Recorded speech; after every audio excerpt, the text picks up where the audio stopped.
Part 2. An interesting way to spend a summer week. The day arrived. As instructed, we showed up at the chosen destination a little before 10 a.m. It was a good hour-long drive to get there, and we thought we had gotten lost a few times. It seemed like we were heading to the middle of nowhere, but eventually we found ourselves at our destination. It appeared to be an abandoned, old factory, easily twice the size of the one we worked in. It looked like a location that would be prime for a climax of a cheesy 80s action movie. There were at least a good 15 or so cars in the parking lot when we arrived, and a few more rolled up while we sat and waited for 10. As soon as everyone appeared to have arrived, a horn bellowed from the old mill. We all looked at each other. Most got out of their vehicles and started towards the dilapidated building. Grant gave me a shrug and we followed the group inside. We got into the lobby and a fairly large, muscled man was waiting for us. He was wearing a black turtleneck,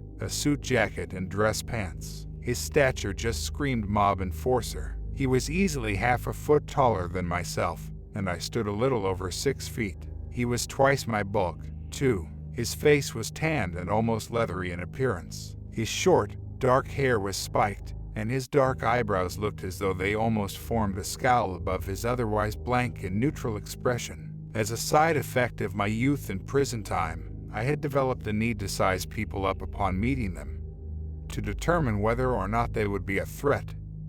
Should anything occur, I doubted I could take this guy. Even if he couldn't fight, which I highly doubted, one swing from any one of his huge meat hooks, and I'd be spent. We all stared at him as we gathered inside. He just glared until we were all in the building and eventually spoke. "This all of you," he said, in a much more gentle voice than I expected. Maybe I could take him, I thought. Grant was the only one who spoke up.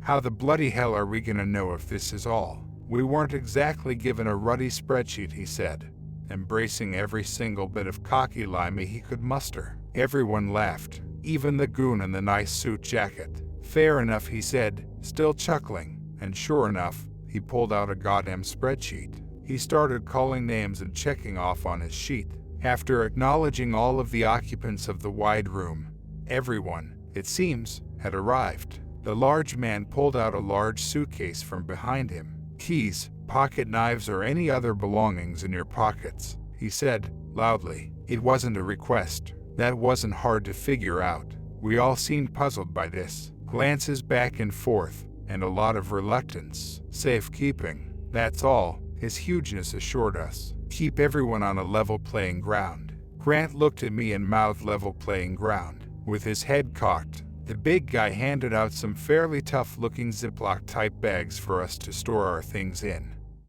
and passed around a marker to label them. We were allowed to hold on to our luggage, wallets, and watches, if we wore one, but no cell phones would be permitted. He leafed through the bags to ensure they only contained clothing for the week, inspected our wallets, and even asked us to turn out our pockets to ensure we had nothing else hidden within. He then had us form a line to proceed and drop said bags in the case. "You won't need any of these things for the next week. If you get disqualified, your belongings will be returned, and you're welcome to stick around and watch the rest of the games." He droned, as though he was reading from a script. "Meals will be provided, along with anything else you may have need of. I assure you, everything is taken care of, and your things will be kept safe." After that was taken care of, he led us back outside to where a bus was waiting for us. "Why'd we have to come here if we're going somewhere else?" a stocky, middle-aged man in the back of the crowd asked. "This is the location for the final event," the goon replied. "When it's done, there will be a banquet to celebrate the end of the games, and you are welcome to leave at your own discretion." There were shrugs and grunts throughout the group. Some under-breath muttering was silenced when our beefy guide piped in with, "None of you are under any obligation to stay. Should you wish to leave now, your belongings will be returned and you can get in your vehicles. No harm done." Some lowered their heads, others nodded, but nobody left. Nothing much more was said. We loaded into the bus, quite a nice bus, I must say. All the creature comforts. The driver told us the trip would only last a half hour or so, but beverages would be available should we be thirsty. We arrived at our next location, which looked to be a local sports stadium. Grant started chuckling a bit. "It's Bloody Gladiator, mate," he scoffed and slapped me across the arm. I laughed even harder when he loudly exclaimed, "We, who are about to die, salute you." There were giggles throughout the crowd, but some didn't seem to find it funny. We were led into the field to find a lot of well-dressed individuals standing in front of several rows of chairs. It seems day one was just an orientation and a get-to-know-us thing. We all sat down, while a tall, slender man in a striped polo shirt and khakis walked up to the podium. I'd say he was close to 50 or so. Looked like he'd never had a cut or a bruise in his life. He had definitely never done a hard day's work. Perfectly manicured hands, perfect part in his. Probably dyed. Jet black hair, perfectly shaven. Hell, he looked like he didn't even grow facial hair. Wasn't even a shadow. He told us he was the owner of the company, Jensen Orchid, himself. This actually caught me off guard a bit. I was not aware that the grandiose owners of such large companies would ever see fit to socialize with the grunts. He did, sort of, just stare straight forward while he spoke. It felt like he was looking above our heads, as to not risk inadvertent eye contact with a lesser life form. That's just the impression I got, anyway. He went on to explain that there were actually only 3 events to come over the next week, the first of which was to take place the following day. He didn't get into what said events were, but advised that we try to be well rested. He introduced the folks standing behind him, a very average-looking guy named Steve, who was some sort of human resource manager or something. 2 snooty-faced, tall women named Vera and Kate, who were recruitment managers. They looked very similar to each other. Same pointy nose, same fine brown hair, tied back into the same tight bun. Vera was a good couple of inches taller than Kate, but they had to be sisters or something. There were several other people, random engineers, department and plant managers. All seemed very important and appeared to wear the same disapproving stare. None of them looked remotely enthusiastic about being here. Orchid also introduced the security and medical team, should anyone act out or get hurt. Said team consisted of around 15 individuals. All were fairly large and intimidating in stature. Looked like they all could have been ex-military or something of the like. I can't say it didn't make me feel a bit uneasy. I leaned towards Grant and whispered, "What is the deal with the goon squad?" nodding to the security and medical platoon. Grant shrugged. "Stuck-up twats probably just want extra protection from us commoners." Still, it puzzled me why such important folk would come to host something like this themselves. God knows, we were not expecting such a royal committee. I started sizing everyone up. Sure, I could take most of them, individually. 1 or 2 would give me some trouble, without even getting into our beast of a guide from the bus. But I doubted I would last long with more than 1 or 2 at a time. Grant had gotten in pretty good shape since we first met, and he could handle himself these days. Still, I was getting a bad feeling about this whole thing. Once the speeches were done with, Mr. Orchid walked straight back and out of the stadium, without so much as a glance towards us. A couple of the mid-grade manager types came and passed around forms for us to fill out, waivers and such. Can't say that didn't fuel the nervous fire that was brewing. The company was always going on about safety, though. I'm sure it was just to save lawsuits if we tripped over and broke an ankle or something over the course of the week. That's what I told myself anyway. After the forms were filled out, some of them shot the shit with us for a time. This group seemed more down to earth, but still had a bit of superiority to them. After some time, several caterer types rolled in trolleys with heaps of food, way more than was necessary for 30 folk and a handful of the remaining management. We weren't complaining though. Grant and I hadn't eaten since we left the apartment, so we were starved. It was a high-quality feast, for sure. Steak, ham, fried chicken, ribs, potatoes, gravy. You name it. They had something for everyone, though Grant seemed upset there was no fish and chips. Dirty wankers, he whined while chewing on an especially large drumstick. "Oh, poor little baby didn't get what he wanted," I said, pouting and rubbing my eyes. Grant spit half of his drumstick out as he burst into laughter. He slugged my shoulder while apologizing to the guys across the table he had almost nailed with chewed-up chicken. After we were all successfully stuffed with food, we were once more led to the bus. After about a 5-minute trip, we ended up at our hotel, which would be our residence for the next week. It was a nice, semi-fancy place. Basic roadside hotel design, but quite large rooms with separate living and bedrooms. Free cable, free room service, pool, gym, laundry. The works. We were all assigned our own rooms as we were the only residents. The company, it seems, had bought out the whole hotel for the week. Our previous guide, the friendly goon, seemed to read from a new script as he pointed out nearby attractions within walking distance. We were welcome to come and go as we pleased, but were required to be back to the rooms by midnight, as we were going to have some early mornings over the next week. With that said, he headed out for the night and left us to our own devices. Some of the guys headed out in a group to check out the sights, while others just settled in for the night. It was already 7-ish, and it had been a long day. Grant and I took a stroll to a nearby liquor store. We picked up a case of beer, some whiskey and coke, and a carton of cigarettes to split, and headed back to the hotel. Though we had our own rooms, Grant ended up crashing on my couch, as we got a little more tipsy than we intended. I staggered to my bed and passed out for the night. We were awoken by a heavy knock to the door. Well, it sounded heavy to my hungover head. It was around 9:30 and we were expected to be ready to head out by 10. Grant headed back to his room to shower, and I did the same. Once more, we all loaded onto the bus and headed to the next location. This would be round 1. We were all eager to find out what the deal was, and maybe a little nervous.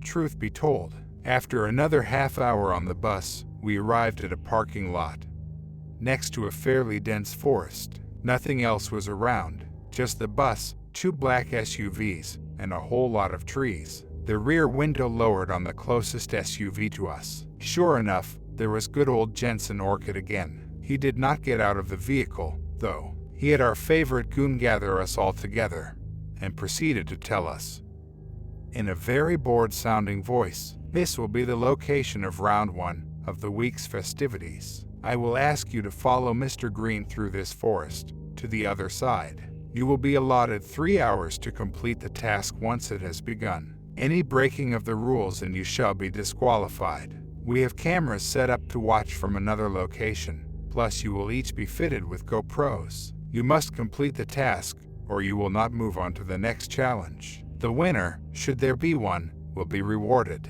There is no prize for runner-ups, other than moving on. Thank you, and have fun. Aside from a lot of apprehension about what this task was to be, I had just realized our bulky guide finally had a name, Mr. Green. Whether this was his real name, or just a nod to the old murder mystery board game, who knows? Mr. Green bellowed for us to form a single file line and follow him. Should any of you get separated, give a shout and we'll stop and wait for you to catch up, he said in his best monotone, scripted voice. So, we formed our line and followed our guide into the woods. There was a thin trail, nothing particularly fancy, but enough to be able to have a clear route to follow. The landscape was very tricky to navigate. Lots of ups and downs and twists and turns. Some of the ups were bordering on full-fledged hills. After walking for close to an hour, we cleared the woods and arrived on the other side to see another parking lot with several vehicles already parked,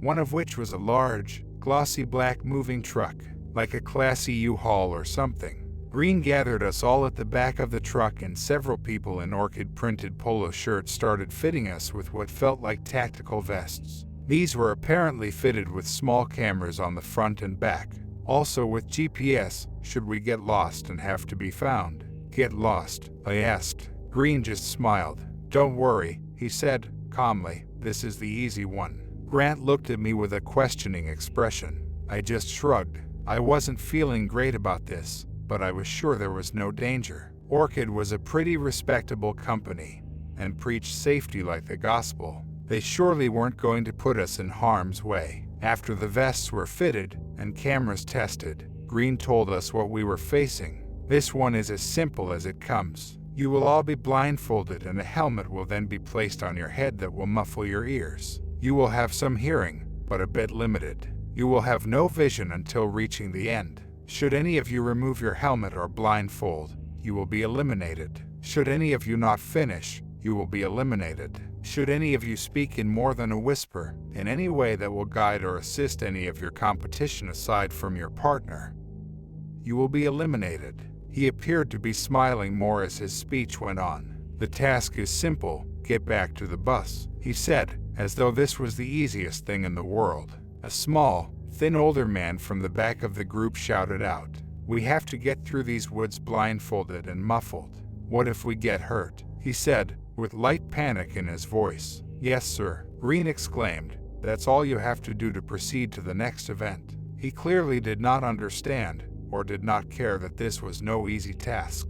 Should any of you wish, you are still welcome to bow out and be disqualified, he said with a very condescending tone to his voice. There were mutters through the crowd, but nobody backed out. In teams of 2, you will enter into the woods every 2 minutes until everyone is in. Your individual time begins as soon as you pass the first tree. No 2 teams will enter at the same spot. He then had us spread across the face of the forest, each team 10 feet apart. Starting from the furthest from where I am standing, you will enter when I blow this whistle. He blew the whistle as if to introduce us to what a whistle sounded like. There will be a final horn to indicate the end of the event. It will signify the end of the time limit for the last team to enter to have exited. He looked across the line at us and asked, any questions? Nobody said a word. We stood in silence while the crew from the truck blinded and behelmeted us. Once they were convinced everything was in place, and we couldn't see a goddamn thing. The whistle sounded. Grant and I were in about the middle of the pack. The whistle sounded every 2 minutes, so it would be a good half hour before we entered. Grant whispered, Oi, can you hear me? Yeah, I replied, though it wasn't easy to hear through the helmet. The trail wasn't straight, he said. We took several wide turns. It's not a straight shot. You with me? I think so. By my reckoning, this is the same parking lot we arrived at, just further down. If we enter the woods and stay to the right, we should find our way back. Are you sure? I asked. He hesitated for a minute. Do you trust me? With my life, I replied. Stay close. I'll snap my fingers every minute or so. I'll get us there. You fall back or anything, clap your hands. We got this, mate. I just replied, okay. I was unsure, but I did trust him, more so than I had ever even believed I could trust anyone. Our whistle sounded and we entered without hesitation. Sure enough, Grant started snapping his fingers once every minute or so. The ground was very uneven. I had to fight to stay on my feet, while stumbling against trees from time to time. I had to listen closely to tell his snaps from twigs and branches breaking. The first 20 minutes or so, as far as I could tell, went quite smoothly. I heard others stomping in the distance. Most sounded further off than I would have thought for only a 2-minute gap between us.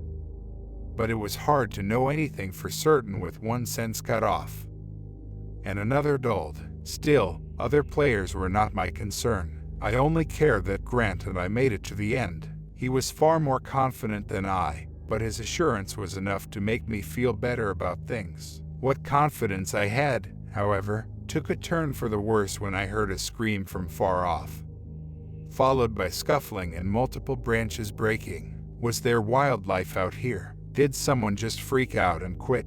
No telling, but a voice came across speakers apparently mounted in the trees around us. 2 players have been disqualified, echoed from somewhere to our left. Disqualified players, please remain where you are until you can be removed from the field. Through the confusion, I realized I had not heard a snap for several minutes. Grant, I whispered as loudly as I thought I could. No reply. I clapped my hands while my heart began to race. I had been following his lead and paying no attention to anything other than keeping myself upright.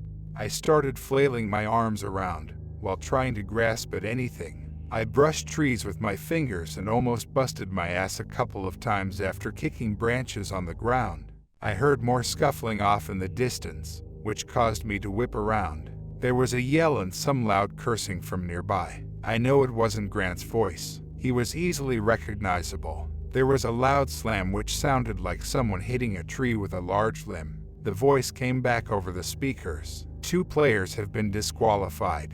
Please remain in place until you can be removed from the game. I had become sure it was Mr. Green whose voice echoed from the speakers. He seemed heavily involved in these games. Surely he was getting paid a shit ton for this. Way more than we got paid, that's for damn sure. Distractions. I didn't need these distractions. Where the hell was I? Where the hell was Grant? I had gotten myself so turned around, I had no idea where I was or where to go.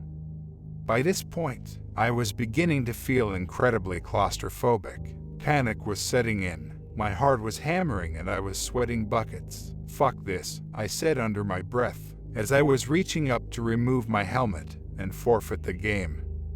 I felt a hand wrap around my wrist. I got you, mate, the familiar whisper of my dear friend spoke. I sighed in relief. Thank God, I whispered. Nah, Grant said, not quite. He chuckled. Once more, we were back on course. Another half hour went by fairly uneventfully.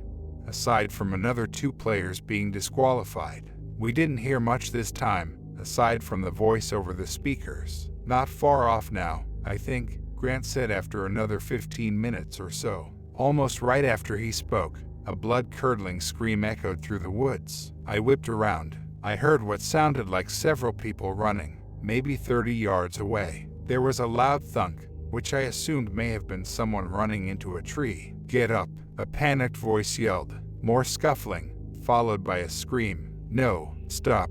The voices now sounded as if they were being forced into silence. A loud snapping sound, much more than just a tree branch, rang out.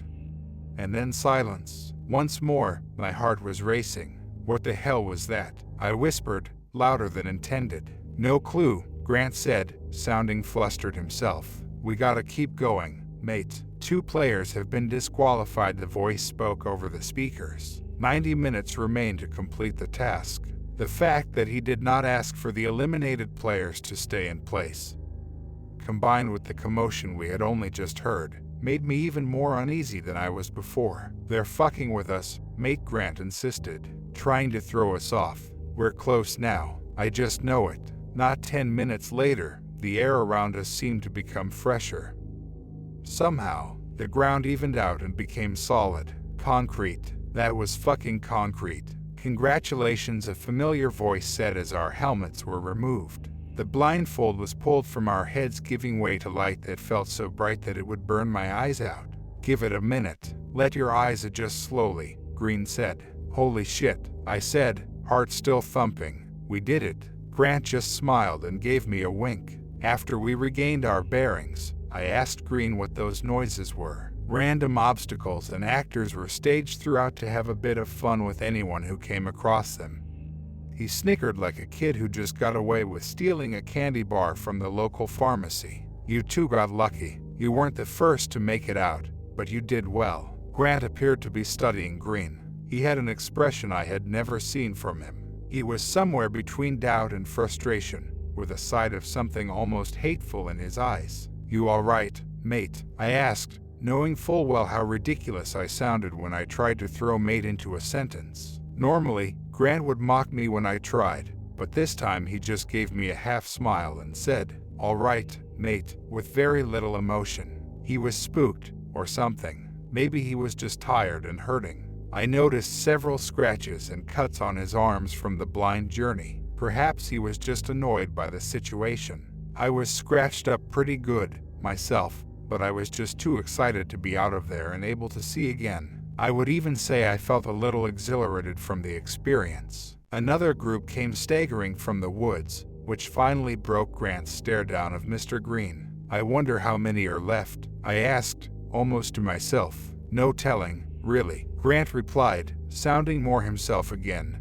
I'm ready for a bloody pint, though. I looked at him for a moment. He tilted his head as if to ask why. Thank you, Grant. I wouldn't have made it through without you. About time I had your back, for once. I've lost count of how many times you've had mine. He laughed and slugged me on the arm. How the hell do you have such a good sense of direction, anyway? I asked, still laughing a little. That's a conversation for another time, mate, he said with a wink. He smiled and nodded in the direction of 2 more stumbling out of the woods. They were in rough shape, torn clothes, blood trickling down from their arms and legs, and they were both covered in dirt. One of them had a nasty gash on the side of their neck. Two of the polo shirts came running up and started cleaning their wounds. Guess this is what the waiver was for, I stated, shrugging my shoulders. Grant pulled out a couple of cigarettes and lit them both. He handed me one and said, "This is just round one," as he strolled away from the curb. After some time, a loud buzzer sounded, signaling the end of the game. Or at least the end for the last team who entered. A total of 14 players had emerged from the woods, including myself and Grant. Aside from the 9 who were disqualified, another 7 never made it out. A group of the polos headed in with GPS devices to track them down and lead them out. Along with the other disqualified 9, Green instructed us survivors to get back on the bus. When I asked about the others, he pointed at another, far less pretty bus across the parking lot. He told us they were free to stick around and watch the rest of the games, but would no longer be staying in the hotel. They'd have to find new lodgings should they wish to stay. They would be taken back to their vehicles for the time being. Grant still seemed very distant. He appeared to be studying Green again as we loaded up. By the time we got back to the hotel, he was back to himself. Green told us that for the remainder of the night and the next day, we were free to do whatever we wanted, as the next event would not commence until the following day. Grant looked at me with an intense, serious look on his face. Caught me off guard until he said, in a dramatically serious tone, "Let's get pissed," before bursting into laughter. We asked the other contestants if they'd like to join in on said pissing. 4 of them were up for it, while the other 8 chose to just head back to their rooms. We hadn't really had an opportunity to get to know anyone, so this would be our chance. We hit up the liquor store again with our new friends, Brandon, Chuck, Dwayne, and Larry. We brought our drinks to the pool at the hotel and just shot the shit for the remainder of the evening. Brandon and Dwayne both worked at the same plant, while Chuck and Larry worked at separate locations. Brandon and Dwayne knew each other pretty well, as they'd worked together for quite some time. Ever since getting released from prison some 6 years ago, I was struck by the coincidence at first, but brushed it off to attempt to enjoy the evening. That was, until Chuck spoke about his prison time, at which point Larry mentioned he was an ex-con too. We all became silent for a moment. "What are the odds that 6 cons got randomly picked for this little shindig?" Grant asked. "Pretty good, it seems," Chuck said with a laugh. He was a big country boy, seemed a good sort, though perhaps not the sharpest tack in the room. Brandon, a tall, stocky African-American with long, braided hair, said, "No, the odds are not good at all." He was a very intelligent-sounding guy, though somewhat soft-spoken. "If we were to ask the others if they had done time, what do you think the odds are on that?" he continued. I started to stand up, to go ask that very question. Grant put his hand on my shoulder. "Another time, mate," he said, somberly. "We earned a bit of relaxation tonight." Given the head rush I experienced upon attempting to stand, I had to agree. The day's events, combined with the healthy amount of alcohol we'd already put away, made me happy to just chill right where I was. Grant reached into the bag from the liquor store and pulled out a handful of cigars. "Who wants one?" he exclaimed to the group. We all graciously accepted, and for the rest of the night, we smoked, drank, and laughed. Grant accidentally nudged me into the pool at one point, causing a lot of drunk laughter to echo across our private hotel experience. He reached his hand to help me up. Of course, I had to pull him in. At that, everyone jumped in. Brandon was the only one that had the sense to at least take off his shirt first. This was the happiest and most relaxed I'd felt since this whole thing started. As the night of drinking took its toll, we all said our goodnights and headed back to our rooms. Had I known them what I came to know later, I may well have departed that hotel that night. Inebriated or not, I'm unsure if I could have convinced Grant or any of the others to join me. But I suppose it's all moot now. Still, I could never have predicted what still lay ahead for us. Still lay ahead for us. Still lay ahead for us. Still lay ahead for us.